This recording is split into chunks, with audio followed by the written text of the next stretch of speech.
one of the co-owners of a clothing company called Local Laundry. I started much like yourselves. I was a student. I was doing my MBA, my master's. And when I was sitting in your seats, I always wanted to work in corporate. You know, I wanted to make lots of money. I wanted to be super successful, have that corner office.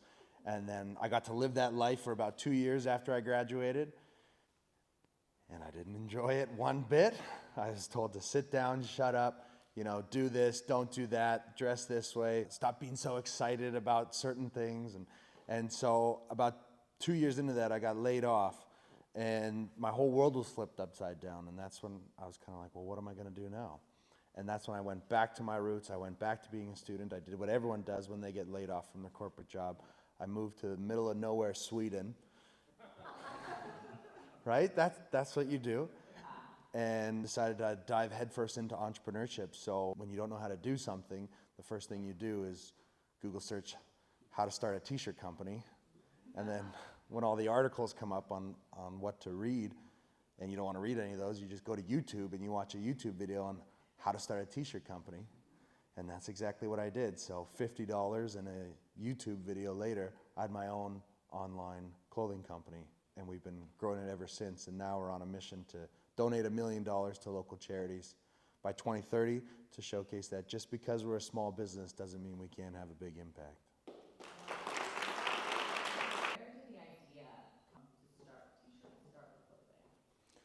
Yeah, anyone who knew me as my time as a student, I was not the most fashionable person. And my 3 sisters and my mom dressed me till I was about 25 years old. But I was always really drawn to clothing as a way to express our values, right? What we decide to wear is an expression of what we believe in, who we want to be connected with. What we choose to wear every single morning, and we all got dressed this morning. Big congratulations to you guys, you know.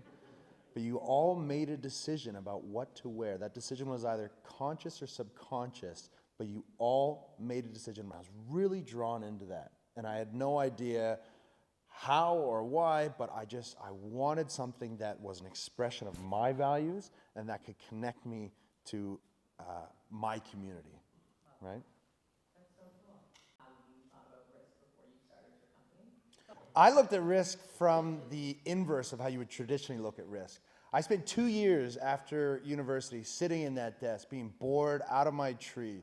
The life sucked out of me. I was drinking heavily in the evenings and weekends, just trying to find some sort of spark in life that would make me happy, because every Monday morning I'd go back to this desk, just absolutely hate my life. And so when I got laid off, that's when I started to look at risk a little differently. The risk of starting a business didn't scare me. The risk of not starting a business, not starting my passion, not actually enjoying what I'm doing, that's what scared me. I still have nightmares where I am back in a corporate environment and I'm back and someone's telling me, do this, don't do that. You know, oh, it's Carol's birthday in the lounge. We all got to go sing happy birthday. Like, the risk is waking up and 20 years go by and you're still celebrating Carol's birthday in the lunchroom. And you're going, what if I had to just Google search and spent $50 and not played video games till midnight? You know, what if I just spent a weekend and started a clothing company? Yeah, but you don't know anything about clothing, Connor. Okay, I can figure it out. You know, one of the great quotes I learned is there's a fella named Bill Gurley who's the head of Sequoia Capital. You might have heard of him. You don't have to be the smartest to start a business. That's what I learned. You can be the most well-read. You can gather the most information, right? So I don't know how to run a clothing company. I didn't know anything about clothes. But you know what? I watched every single YouTube video out there. I've read every single book. There's a lot smarter business people than me. I've read every single one of their books. I listened to every single one of the podcasts.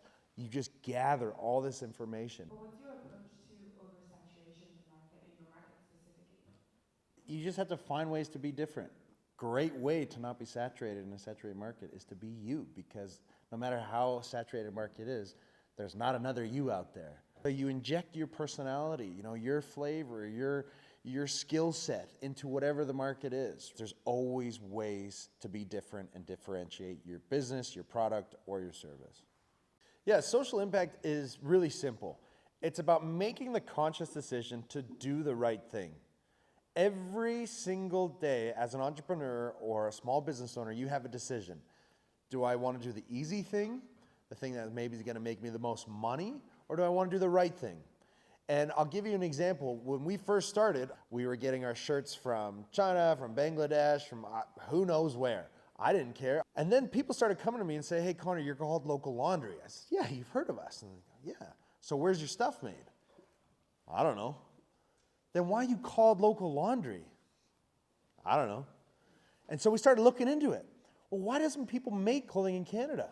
And we started to do some research. And according to Stats Canada, prior to 1989, over 70% of all clothing bought and sold in Canada was made here in Canada. You know what that number is? As of 2022, it's less than 5%. And why is that? It's not the cost of the fabric or the material itself.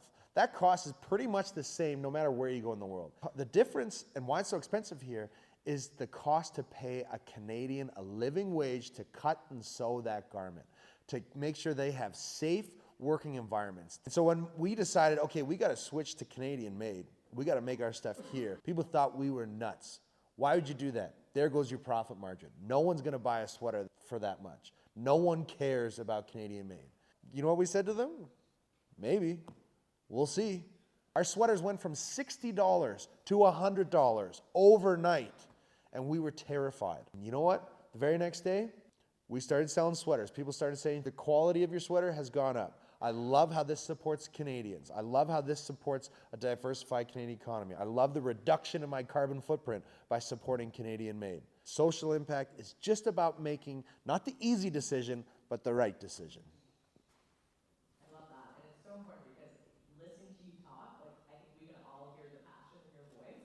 But like that's the thing that probably gets you up out of bed every day and keeping you focused and going with Local Laundry. So it's awesome. Thank you. For sure. Connor, can you share one of your failures and learnings through that experience? Yeah, I fail all the time. I fail 10 times before breakfast every day. Every day I'm failing. I love it. I make so many mistakes because I am going out and I'm learning from those mistakes. I'm making decisions. I think our biggest failure is when we don't know what to do because we're so afraid to failure. What's so scary about failure? What's so scary if you get it wrong? I don't know everything. You're not supposed to know everything. How are you going to know something if you haven't done it before? I just make a decision. Is it the right decision? We'll find out. And if it's not, next time we're going to do something different. I'm going to throw 10 things to the wall, and most of it is going to be absolutely hot garbage. But one of those things might work, and one of those things might be the next big thing to carry you or your business, and then you just got to ride that wave. What are some of the other networks and resources that you lean on to help kind of push yourself and to expand your knowledge base? Ask for help. My biggest superpower is I have no shame. I'll never forget, we had this big meeting, our first store. I put on a suit. I borrowed my dad's briefcase. Went down to the store. I had legal pad, and I said, "Oh, hello, good sir. I hear you would like to purchase some of our wares."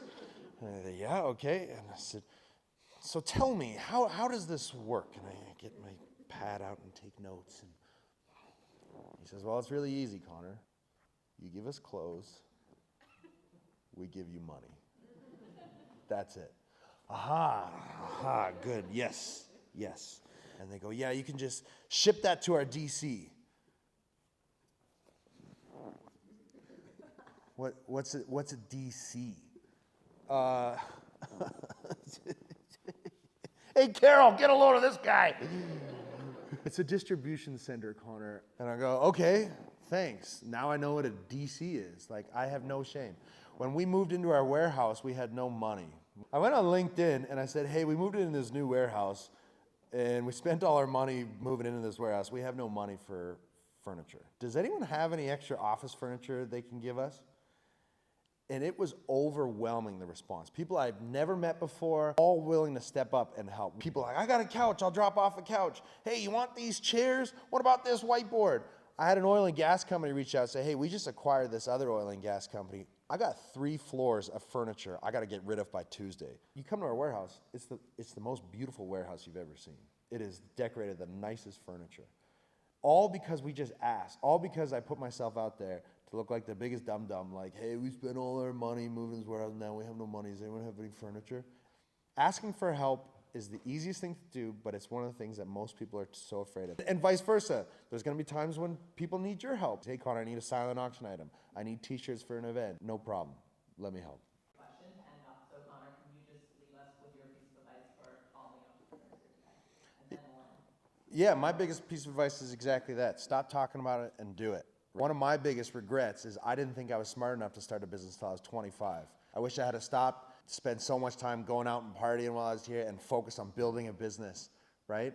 Because that's what really brought me happiness. That's what really brought me passion. I didn't discover that until I was in my late 20s. And if you start today, you're gonna be miles ahead of both of us when you're my age. So if you have an idea, stop talking about it and just go do it.